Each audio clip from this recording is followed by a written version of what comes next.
to Black Leather Eye Channel. Jason here. So, I'm going to try and keep this short and sweet. A few records here, about 7 records to show. I was talking a while back about listening to some doom metal stuff, pulling out some Pentagram records and Pentagram related stuff. So I'm going to show it because it's been sitting about here for a while. And yeah, so I'll get stuck into it. First of all, I want to say thanks to everybody that's reached out to have a conversation and talk music and records with me. It's what this is about, and it's brilliant. Thank you very much. Okay, so what have I got? Okay, what we're listening to is Zombie Flesh Eater soundtrack. One of the early horror movies I've seen that just blew me away. I love it. Good soundtrack. Alright. So first up, I was showing this a wee while back. This Joe Hasselvander record, Lady Killer. So this came out in 1985 on Pentagram Records. Pentagram Records put out, well, they put out the first Pentagram record, didn't they? Devil Child, Phantom Lord, records like that. Joe Hasselvander and Jack Starr played in that Devil Child one too. So yeah, this is a really fun record. Really rough and ready, boneheaded street metal snot is the only way to describe this. So basically this is all Joe Hasselvander playing all the instruments on it, singing on it, drums, bass, guitar. And then you've got expert lead guitar by Tim Legret, which is Jack Starr. And so Joe Hasselvander's he's probably best known for his time in Raven and Pentagram and stuff. I'm going to show some Pentagram stuff here as well. But really, the guy has played with everybody from Rhett Forrester, from Riot, T.C. Tolliver that went on to the Plasmatics. I think he played with Leslie West from Mountain for a while. He's recorded drums. He's recorded drums on the last Blue Cheer record. Recorded some of the drums in it. Played drums with Cathedral on the tour with Black Sabbath. He has his own band, the Hounds of Hasselvander, and obviously Griffin and Pentagram. Lots of different bands.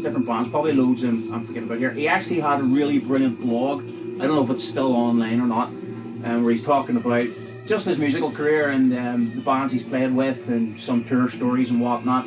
Really, really, really fun read. If I can find it online, I'll stick a link up to it maybe. For anybody that hasn't read it, but it's a really good blog. But yeah, so what we're going on here: Redline, Lady Killer, Rise, I'm Alright, Love Assassin, DWI, Undertaker and his pals. So Rise and Undertaker and his pals are sort of doomy numbers on this. Well, Undertaker and his pals get some amazing doom riffs on it. But as I say, this is really raw and just, it's sort of like make everything up, plug ASG in and just play. And there's just belter songs on it. I'm Alright, it's cracking, it's got a great chorus. I'm alright, living my life like I know I should. Superb track. DWI always reminds me of the Beastie Boys. Not that he's rapping or anything on this, it's just that riff at the start of it. It's a real sort of fun heavy rock and roll track.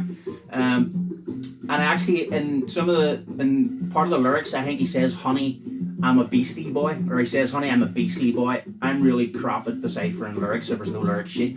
Always have been. But yeah, it always reminds me of the Beastie Boys. Undertaker and his pals, as I say, some brilliant twisted doom metal riffs on it. Real down to earth, no fuss, superb record.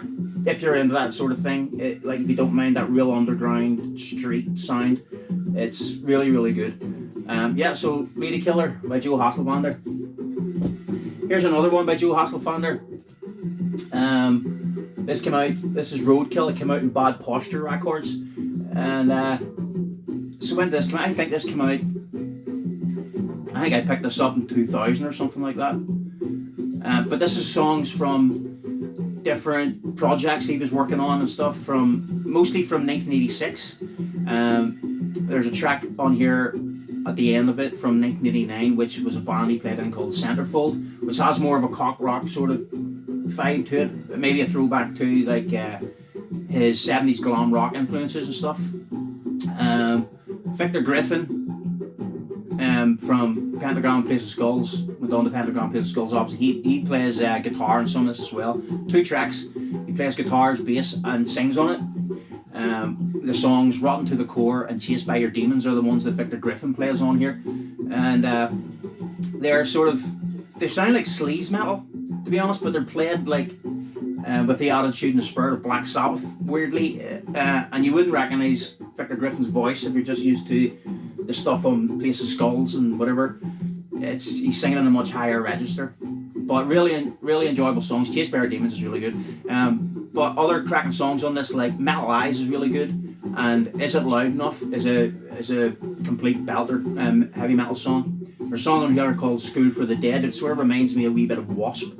It just has a vibe like that to it. But yeah, these are a joy to listen to. These 2 Joe Hasselvander records, because they're the epitome of just that underground raw heavy metal sound. And yeah, no fuss, no frills or anything like that. They're just cracking to listen to. So yeah, that's Roadkill by Joe Hasselvander. Next up is let's see, I'll talk about this one first. So this is Pentagram, Review Your Choices. So this came out, I picked this up when it came out, and I think this came out in the end of the 90s, 99, maybe this came out.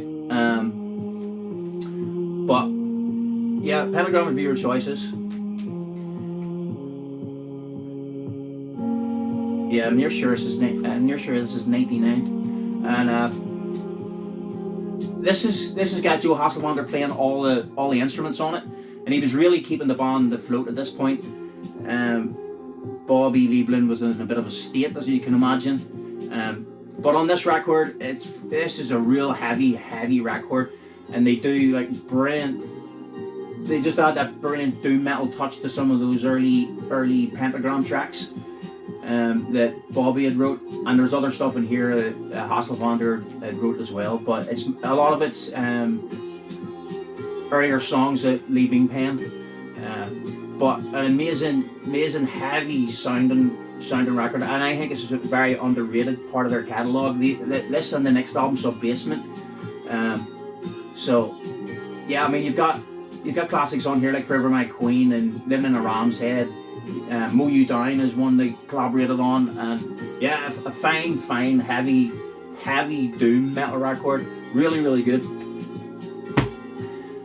Next one was one that came after, so this probably came out 2001 maybe or something. So this is Sub-Basement, and another gatefold. So there's some seriously slimy riffs on this. You've got the usual tracks from 70s that Bobby penned, like Mad Dog, the bluesier sort of hard rock stuff like Mad Dog and Target. And this is Joe Hasselvander playing all the instruments again on this, with Bobby singing. But stuff like Bloodlust and Buzzsaw, Drive Me to the Grave is one they collaborated on, and it's an amazing track. But sometimes Bobby's voice is just reduced to this sort of slimy, drugged out vocal take, and but it really suits the vibe of this record. I don't think it's as quite as good as Reviewer Choices, but it is still a cracking Pentagram LP. Well, worth checking out if you haven't. If you're just into that classic period of Pentagram, this stuff here with Hasselvander playing all the instruments is top quality too. Underrated in that for that period. So yeah, Sub-Basement by Pentagram, another cracking LP. So Victor Griffin. Victor Griffin, Late for an Early Grave. So this is a compilation of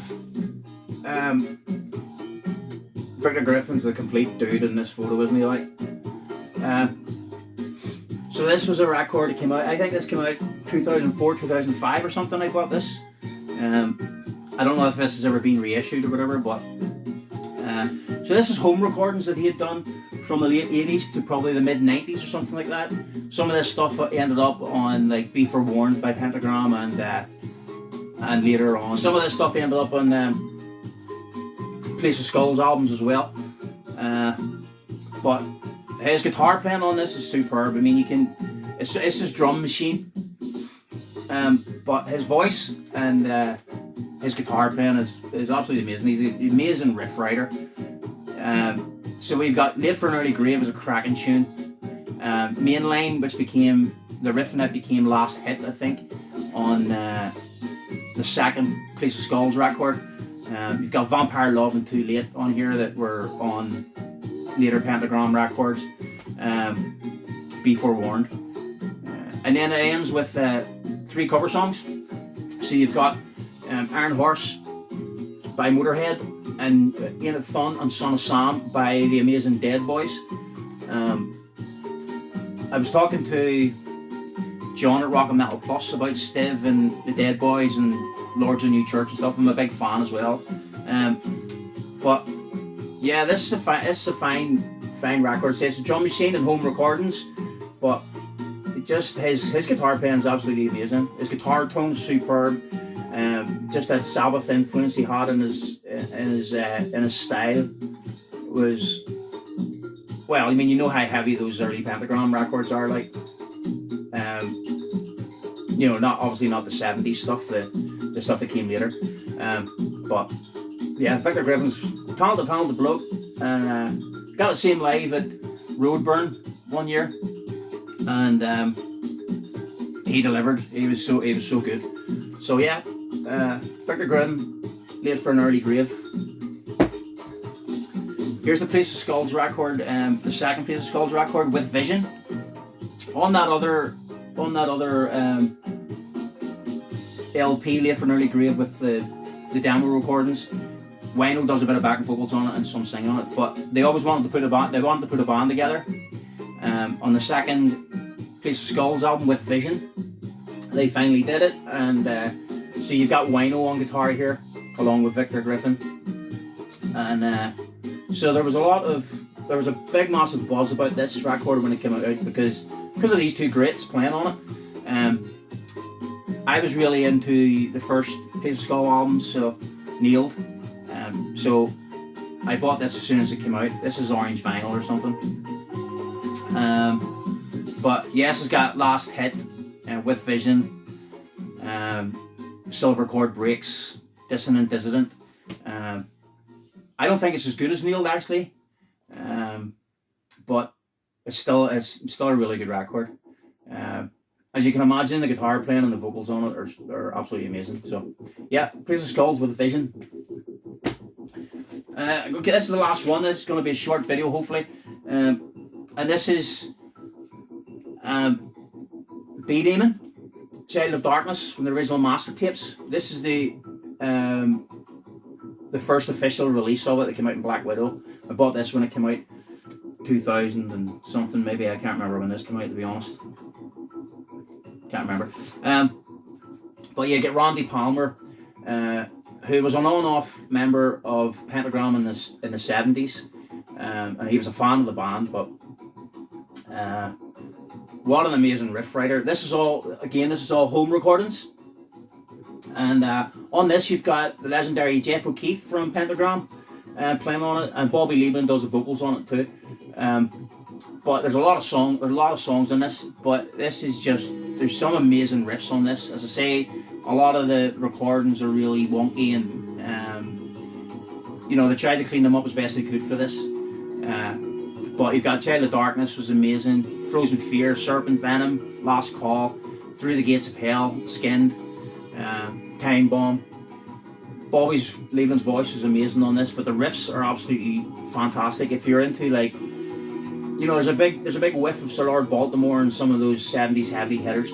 All this stuff was taken from tapes from the 70s, rehearsal tapes and demo tapes. So this came out on there was a bootleg of some Demon stuff that you could get really easily in the mid-90s. What was it called? Invocation to the Demon or something. But yeah, this was the first official one. It's got all the really cool liner notes and stuff in it, and bits and pieces by people who knew Randy Palmer. He died not that long ago. Well, he died years back actually, but something to do with a car accident in the 2000s. But unfortunately, right? I mean, the guy put this together just out of love. He was writing these songs. He didn't really want to put them out on record or anything. They were just for his own enjoyment. And he was a horror fan, and it's all over this record. Superb record. If you can hack the rawness and the home recordings on here, there's a lot of brilliant stuff to pick out. Yeah, so the Demon, Child of Darkness. This is the original sketch that he had planned for the cover. But yeah, it's come out in Black Widow Records. Another cracking record. Anyway, that's going to do it. What have I got? I might do another video on some heavy metal EPs. I've been spinning a lot of those recently, and maybe some other Doom stuff. We'll see what happens anyway. But listen, thanks very much for watching, and all the best, and I'll catch you later. Bye.